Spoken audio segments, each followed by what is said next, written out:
চোখ দুটি যদি না থাকতো তাহলে আপনি হয়তো অ্যাক্সিডেন্ট হয়ে মরে যেতে। আপনাকে যদি করোনা দান করানো হতো, আপনার পিছন থেকে বাইক হয়তো হর্ন দেবে, আপনার পিছন থেকে হয়তো স্করপিও আপনাকে হর্ন দেবে, কিন্তু আপনি শোনার শক্তি রাখবেন না।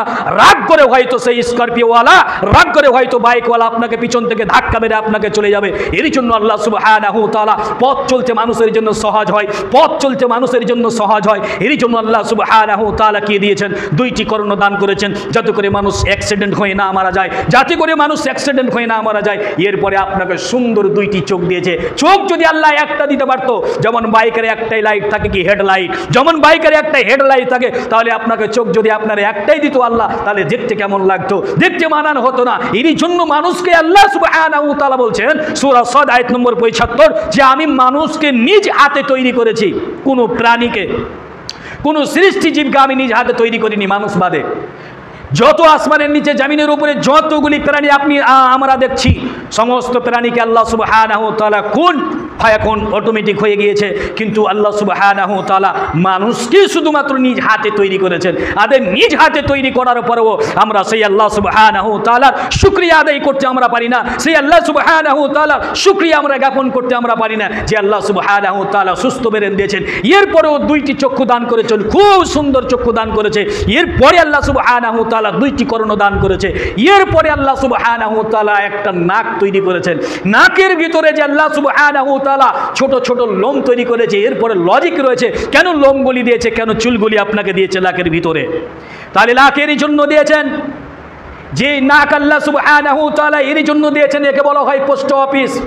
নাকে আল্লাহ সুবহানাহু ওয়া তাআলা পোস্ট অফিস বলেছেন, নাক হচ্ছে পোস্ট অফিস। তাহলে এই যে আপনি মুখে যে খাবারটা আপনি নিয়ে যাবেন, মুখে যে খাবারটা আপনি নিয়ে যাবেন, তাহলে যদি আপনি ভারত থেকে যদি আপনি পাকিস্তান যান, ভারত থেকে যদি আপনি সৌদি আরব যান, ভারত থেকে যদি আপনি বাংলাদেশ যান, তাহলে আপনাকে ভিসা লাগে, তাহলে আপনার আধার কার্ড চেক করা হবে, আপনার অন্যান্য পাসবুক আপনাকে চেক করা হবে, তাহলে অন্যান্য আরও বইগুলি আপনাকে চেক করা হবে। তারপরে যদি আপনার যদি কোনো নামে যদি ভুল থাকে, তাহলে আপনাকে রিটার্ন করা হবে। আপনাকে সেই বাংলাদেশের মাটিতে, পাকিস্তানের মাটিতে, সৌদি আরবের মাটিতে আপনাকে পা রাখতে দেওয়া হবে না, কারণ নামে ভুল রয়েছে। এর জন্য চেক হয়। তাহলে যে খাবারটা আপনি নিয়ে যাবেন, এই খাবারটা চেক করার জন্য আল্লাহ সুবহানাহু ওয়া তাআলা কি রেখেছেন? একটা নাক দিয়েছেন।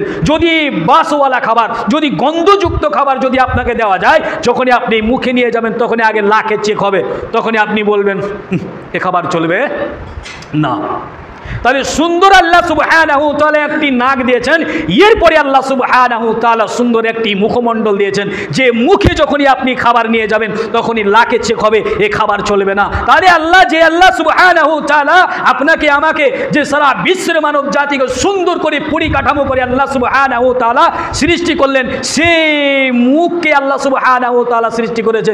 যখন আমি আপনি সারা পৃথিবীর মানুষ যখন মায়ের পেটে থাকে, তখন 10 মাস হোক, 9 মাস 10 দিন হোক, কেউ হয়তো 8 মাস হোক, কেউ হয়তো 9 মাস হোক, তাহলে ধরেন 9 মাস যখন আমরা মায়ের পেটে থাকি, তখন এই যে খারাপ রক্ত, নোংরা রক্তটা আমার মুখ দিয়ে প্রবেশ করেনি, মায়ের লাভির সঙ্গে আমার লাভির সঙ্গে কি করেছেন? সেটিং করে দিয়েছেন।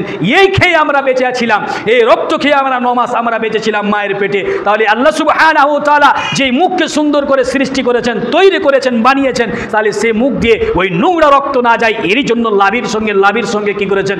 সেটিং করে দিয়েছেন। আর সেই মুখমণ্ডল দিয়ে, সেই মুখ দিয়ে আমরা মদ পান করি, সেই মুখ দিয়ে আজকে আমরা গাঁজা টানি, সেই মুখ দিয়ে আজকে আমরা হিরোইন টানি, সেই মুখ দিয়ে আমরা কি করি?